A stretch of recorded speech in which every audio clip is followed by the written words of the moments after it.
এই যে ছোট বাচ্চাদের একটা আগ্রহের কেন্দ্রবিন্দু হয়ে গেছে এই আমার প্রজেক্ট, আমাদের শান্তিনীর ফ্যামিলির, আমাদের প্রজেক্ট, ভাই বোনদের প্রজেক্ট।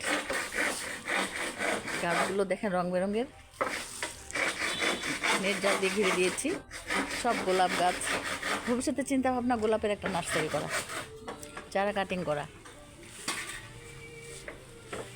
শিশু, তুমি কিছু বলো বাগানটা সম্পর্কে, বলো কেমন হয়েছে, আর একটু ভালো করে বলো।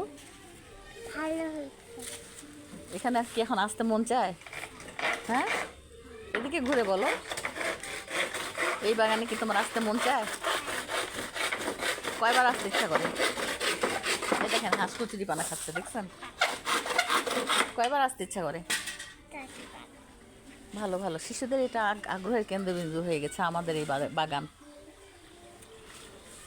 এই দেখেন কোয়েল পাখির খাঁচা তৈরি হচ্ছে। এখানে 300 কোয়েল পাখি থাকবে। আমরা যে মাছ ধরার ট্যাঙ্কটা দেখলেন, মাছ ধরার ট্যাঙ্কের পিছনে যে ফাঁকা জায়গা আছে, এখানে কোয়েল পাখির খাঁচাটা সেট করব। এখানে এই মাছ ধরার ট্যাঙ্ক দেখলেন তো, জামরুল গাছ, এই যে জামরুল গাছের নিচে মাছ ধরার ট্যাঙ্ক, এই মাছ ধরার ট্যাঙ্কের এখানে একটা ফাঁকা জায়গা দেখেন, এই জায়গা, এই যে এইখানে কোয়েল পাখির খাঁচাটা বসবে। এখানে দেশি মাগুর থাকবে। ওই যে কবুতর দেখেন, ওই যে কবুতর, ওই যে ছোট ছোট বাচ্চারা বড় হচ্ছে, দেখছেন কত সুন্দর লাগতেছে। এটা আমাদের প্রজেক্ট, ফ্যামিলি প্রজেক্ট।